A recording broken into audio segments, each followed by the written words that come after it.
Hi అండి. Welcome back to మన ఇంటి సంప్రదాయం. ఇవాళొచ్చేసి చాలా క్రిస్పీ అండ్ టేస్టీగా బెల్లంతో రవ్వ అప్పాలని ఎలా తయారు చేసుకోవాలో చూద్దాం.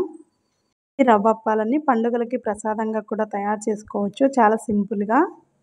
అలాగే ఎప్పుడైనా స్వీట్ తినాలనిపించినప్పుడు అప్పటికప్పుడు చాలా ఈజీగా తయారు చేసుకోవచ్చు. ఈ రవ్వ అప్పాలని పిల్లలు కూడా చాలా ఇష్టంగా తింటారండి. రుచి అయితే చాలా బావుంటుంది.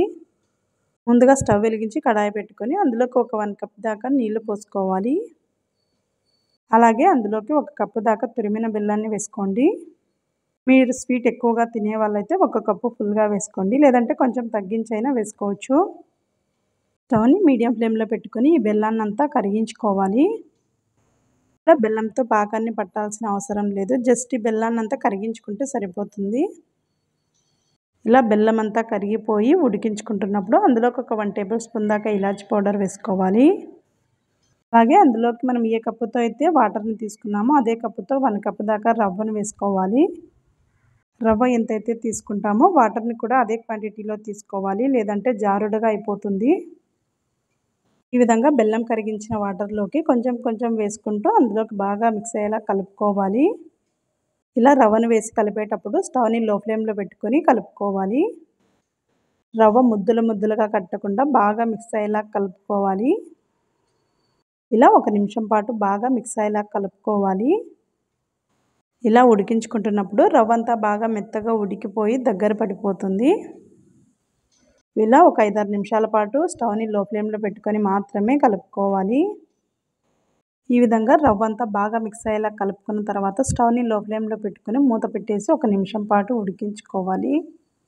చూడండి ఈ విధంగా బాగా దగ్గర పడిపోయిన తర్వాత ఒకసారి బాగా మిక్స్ అయ్యేలా కలిపేసుకొని స్టవ్‌ని ఆఫ్ చేసుకోవాలి. ఇందులోకి కొలతలనేవి చాలా కరెక్ట్‌గా తీసుకోవాలి. వాటర్‌ని ఎక్కువ వేసుకున్నట్లయితే జారుడుగా అవుతుంది.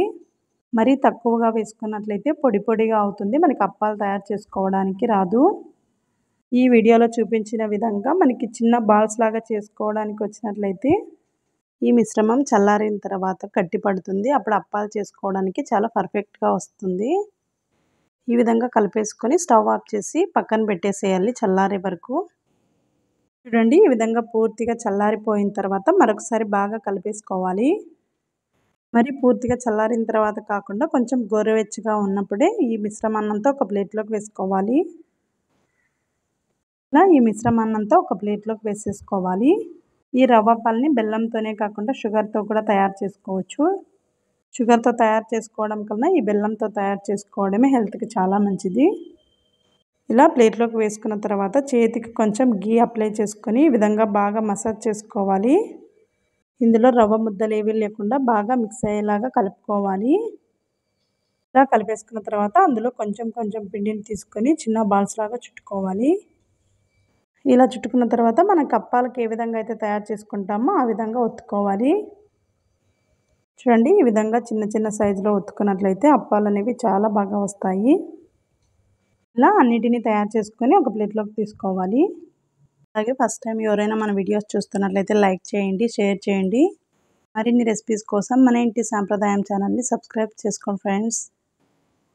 ఇలా తయారు చేసుకొని ఒక ప్లేట్‌లోకి వేసుకోవాలి. ఇప్పుడు స్టవ్ వెలిగించి డీప్ ఫ్రైకి సరిపడా ఆయిల్ పెట్టేసుకోవాలి. ఆయిల్ బాగా హీట్ అయిన తర్వాత అందులోకి ఒక్కొక్కటిగా వేసుకోవాలి. స్టవ్‌ని మీడియం ఫ్లేమ్‌లో పెట్టుకొని ఫ్రై చేసుకోవాలి. ఇలా రెండు వైపులా టర్న్ చేసుకుంటూ మంచి కలర్ వచ్చేంత వరకు ఫ్రై చేసుకోవాలి. ఈ అప్పాలని మరీ హై ఫ్లేమ్‌లో పెట్టుకొని వేయించుకోకుండా మీడియం ఫ్లేమ్‌లో వేయించుకున్నట్లయితే చాలా క్రిస్పీగా ఉంటాయి. ఇలా బాగా మంచి కలర్ వచ్చిన తర్వాత హోల్స్ ఉన్న గరిటె తీసుకొని అందులోకి వేసుకొని అందులో ఏమైనా ఎక్స్ట్రాగా ఆయిల్ ఉన్నట్లయితే ఇలా గరిటెతో ఒత్తేసుకున్నట్లయితే ఉన్న ఆయిల్ అంతా వచ్చేస్తుంది. ఈ విధంగా ప్రెస్ చేసుకొని ఒక ప్లేట్‌లోకి తీసేసుకోవాలి. ఈ రవ్వ అప్పాలని ఆయిల్‌లో వేయించినట్లే తెలీదు అంత బాగా ఉంటాయి.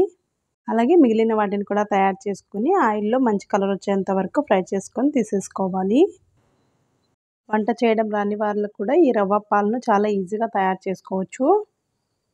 టేస్ట్ కూడా చాలా అద్భుతంగా ఉంటాయండి. ఈ రవ్వ అప్పాలను ఒకసారి మీరు కూడా తప్పకుండా ట్రై చేసి చూడండి.